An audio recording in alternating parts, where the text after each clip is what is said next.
Being able to read is a crucial aspect of a child's development and future success. The collaborative effort involving parents, educators, and the community. Let's go on the record.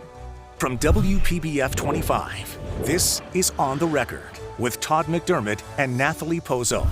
Good morning. The Community Foundation connects donors with nonprofit organizers and organizations working to close the education gap. And joining us now to go on the record is DeHaney, the president and CEO. First, thanks for being here. You're welcome. Thanks for having me. So let's start by just giving us a look at what the foundation does in Palm Beach and Martin counties. What is it all about? Okay, so I would suggest you think about it in three ways. Okay. First, we partner with donors who are very passionate about causes that affect our community negatively. They create funds where we grant on their behalf to address the issues that nonprofits face. Second, we're grant makers. We have thousands of nonprofit organizations in our community, and we grant them funds to continue to do the work on the front lines in our community. And then thirdly, we look at issues that affect the community negatively, whether it's mental health for underserved and underrepresented children, or for this year, it's the children's literacy rate. We're taking that issue and we're amplifying it, and we're going to drive philanthropy to it so that we can help address the literacy rate in this county. Let's go right to it then. Child literacy. How do you focus on it? How do you get the word out? How does how do you ramp up the help that you need? Well, first of all, we kicked it off last week, and we learned that more than 50% of the third graders in Palm Beach and Martin counties are not reading at third grade level. So that's sobering in and of itself. We talked to the leading philanthropist on this issue in our community, James Patterson, and we asked him, can we move this needle? Can we make a difference? He said yes, and the vaccine is at the University of Florida, and it's called the University of Florida Literacy Institute. That faculty team has figured it out. So we meet with them, we learned what they discovered and how they are preparing teachers to help their students read. The vaccine is about phonics. So once we learned about that, we made that the feature of our annual program this year. We were able to secure a significant gift before the luncheon, and we've almost doubled the money that's from that gift at the luncheon last week. All right, you said something that piqued my interest in that. What's that? Was that James Patterson or the James Patterson? The James Patterson. That's what I thought. We should explain who he is. So James Patterson is the prolific author who lives on Palm Beach. Literacy is his thing. And he has been the primary philanthropist at the University of Florida and for their Literacy Institute, because he believes that every child should be able to read on grade level by the third grade. So we're going to work with this program to increase the literacy rates in our community. Can you give me an idea, give our viewers an idea, is this a new phenomenon that third graders aren't reading at the level they should? You know, that's a great question, and I wish I could speak to that. What I've learned from educators is that the rate's been decreasing steadily over the last few years. I don't know why, other than more than half of the third graders in both of the counties aren't able to do it. And part of the reason is that years ago, we moved from a phonics-based curriculum to looking at pictures and teaching kids how to guess what it meant. So you and I learned phonically. Right. That's not the case. So what UFly has done is they've gone into counties in the state of Florida. Alachua County is the first, where there were 70% of the third graders not reading at the third grade level, and they moved that to 80%. Their numbers for Duval, Hillsborough, Marion County are going to come out soon, and this summer we are funding the pilot program for 4 of the nonprofit organizations in our community to bring this program here, because we're committed to moving the needle, because if we don't, the trajectory for success for our children is negative. It affects us in recruiting companies to bring their employees here. The rates for high school graduation decrease. These children do not have successful lives if they can't read by the third grade. And the reason is that you learn how to read up until the third grade. then you read to learn from the 4th grade on. Makes sense. And if you can't read to learn and continue to get passed on, you're not set up for success. You're not set up for a successful life. So being the community foundation and being focused on an issue that impacts us negatively, we want to take it on. And we're taking it on by driving philanthropy to support the nonprofits who address literacy, to give them the funds they need to make sure that the children that they serve are learning. So this is not about playing catch up when somebody's in 5th grade or 7th grade. They really, it's the crucial time is those 3rd graders being where they need to be. So think kindergarten, 1st grade, and 2nd grade. Right. That's the key. I happen to have a kindergartner and a 2nd grader living in my house. Oh, well, there you go. And I understand. And I want to briefly address the phonics. I know that people say that going back to basics, phonics is a proven way to do this, but there are new initiatives that you have as well to make this all work, right?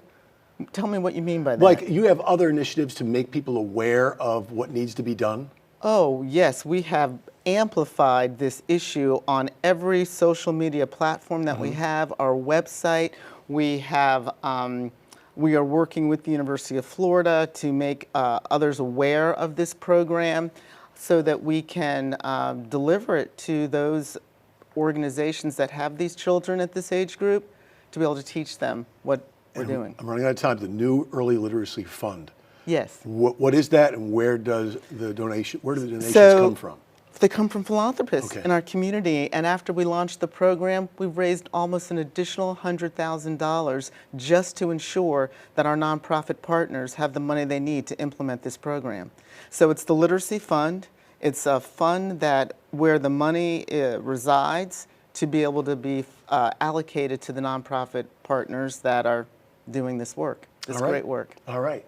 Very, very good to hear all this. We have much more to come on this. DeHaney of the Community Foundation, thank you so much for being here. Oh, it's my pleasure. Thank you. Thank you so much. All right. Now, coming up, my co-anchor Natalie Pozzo talks with the founder of a local nonprofit that's making a difference when it comes to literacy.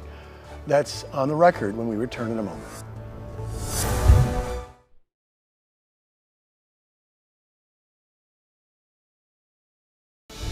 You're watching On the Record on WPBF 25. And we are continuing to talk about literacy this morning, and joining me now is Ted Hutchinson. He's the founder of Roots and Wings. Ted, thanks so much for being here with us this morning. Thanks for inviting me. Talk to us a little bit more about Roots and Wings, what it is. Okay, well, Roots and Wings is a nonprofit that deals specifically with Title I elementary schools, public elementary schools. And we have two programs, basically. The first one honors teachers, which we don't pick. They're picked by their peers. We go into the classrooms and honor them in a ceremony in front of their students. We started that in 2016, and to date we've honored over 1,600 teachers. We feel it's very important to honor those teachers, those people that are on the front lines educating the kids, and it's so great to see the kids clapping for them. The second program, which we're here really today to talk about, which is literacy, is a Project Uplift. We started that in 2017 in one school with 30 kids in one grade, and today we're teaching after school in small groups, over 1,000 kids in 13 schools. Amazing. And we're talking about certified teachers who are taking part in these free tutoring sessions and helping children to learn to read, to get better at reading. Correct. Let's talk a little bit more about why it's so critical to make sure that our young students are reading well. Well, the real key is third grade. Up to third grade, you learn to read. You're taught by your teachers to put the letters together into words and trying to put the words together into sentences. Once you do that, by the end of third grade, you're expected to start to read to learn.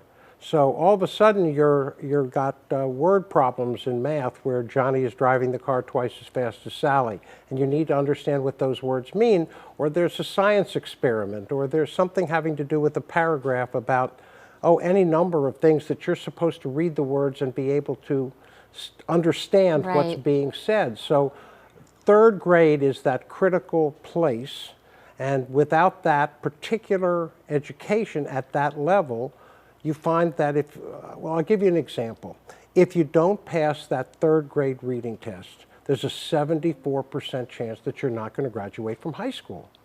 That's 3/4 of the kids. Things are only going to get harder after third grade. They if get you're not harder. reading well, then you're having trouble with your math problems, with your science experiments, like you were saying. 2/3 of the kids at the end of 4th grade that haven't become literate are either going to end up being incarcerated, they're going to be in jail, or they're going to be on welfare. And that's just something that's, to me, is unacceptable.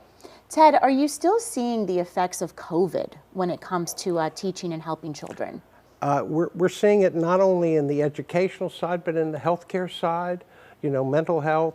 There are any number of problems where these children were isolated away from their other classmates that they get used to in the 1st grade, hugging, and it's not, it still is horrible because for 2 years they got passed along, which is not good when you come to a student that doesn't have to take that test at the end of the year to determine whether they should move on. Right.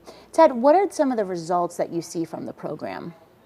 Well, we're excited about our results. We have an MOU, a Memorandum of Understanding from the school district. So we see the results of all of our kids, and we compare those at the end of the year with the results of the kids not in our program. Remember, our kids are in the bottom 25% of that class. They're reading 1 or 2 grades below grade level. So to even have made that growth gain for the year is tremendous by the end of the year. And we have, last year, 94% of our kids had gains. And before we go, we only have a short minute here to wrap up, but how do we bring this to more schools to help more students? Money. Money is always the key. You can't, it costs us, it's very inexpensive. It's a little more than $500 a child.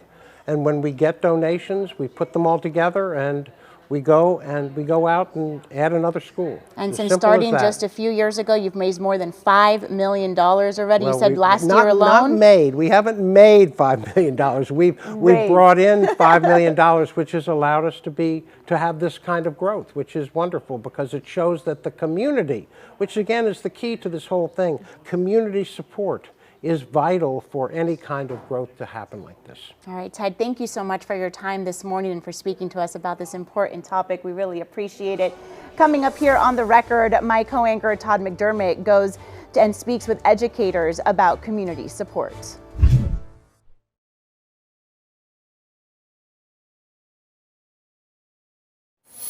Welcome back. School Principal Rhonda Smith and teacher Christina Watson join me now to go on the record. They are from the Pomosa School of the Arts in Delray Beach, which serves students from kindergarten through the 8th grade. First of all, let's talk about the mission statement, what the Pomosa School is all about, and I have to start with the principal. Sure, absolutely. Well, first, thank you for having us. Of course. So our mission aligns with our school districts, which is to educate, affirm, and inspire our students. As a K-8 program that has a focus on the performing arts, we pride ourselves in being able to cultivate talents in our students. We offer 9 different disciplines, which is absolutely amazing. And we also offer a dual language program. All right, let me ask Christina now about the Roots and Wings program. If you could explain a little bit more about that and the impact on the students. It's pretty amazing to have the community partnership that we have with Roots and Wings, where our students see figures in the community as role models that come in and care about their academic performance and success, and who check in on them and incentivize them and also incentivize the teachers. It's an after-school tutorial program with small groups, and each small group is targeted for specific instruction to meet their needs and to grow them where they're at. And we've seen a lot of success. The kids just feel so excited to come and stay after school, which is great to see that. They want to stay, they want to come, they want to learn. And that partnership that we have with Roots and Wings has been amazing. What's it like to see the impact on the kids? I mean, when you say enthusiasm right away, I mean, that's fantastic. Enthusiasm to stay after school and learn is a great thing, but what's it like to see that impact on them? It makes me feel really good, as I'm one of the tutors that stays after school, and the other teachers that don't stay after school that say their kids are so excited every day saying, is today the tutoring day? Is today the day we're staying? And just the impact that it has on them. They feel empowered, they feel valued, they feel seen.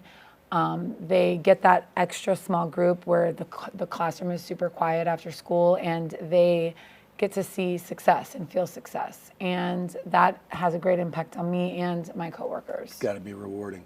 Rhonda, what are you seeing as far as the improvements in the reading and the writing skills of the students?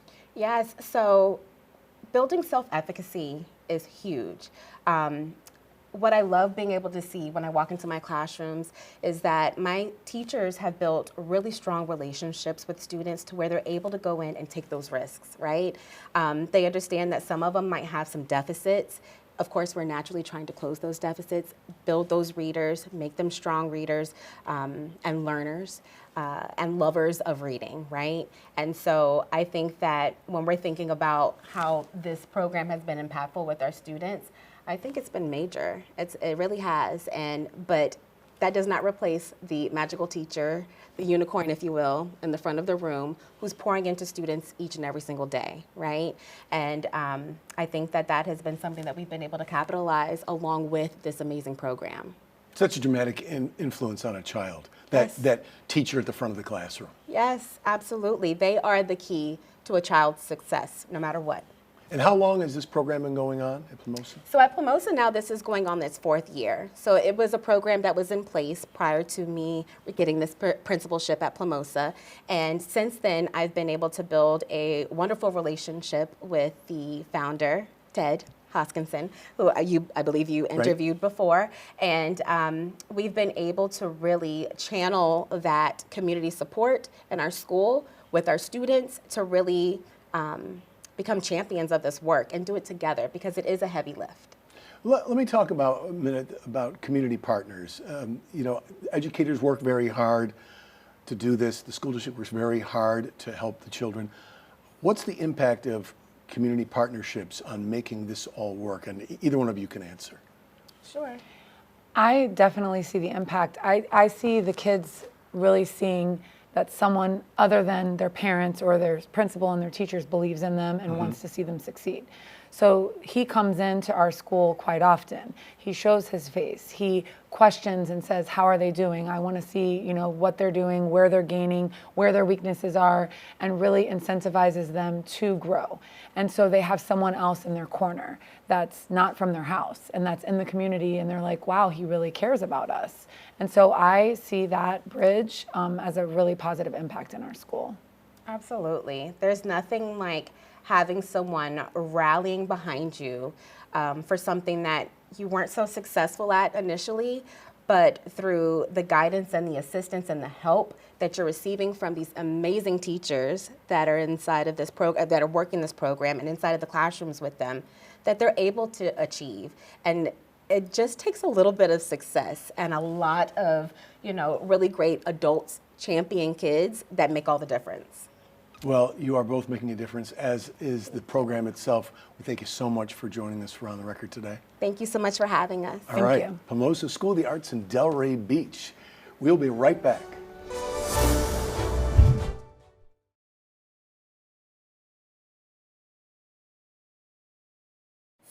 A thank you to all of our educators who work so hard to make sure that our children thrive.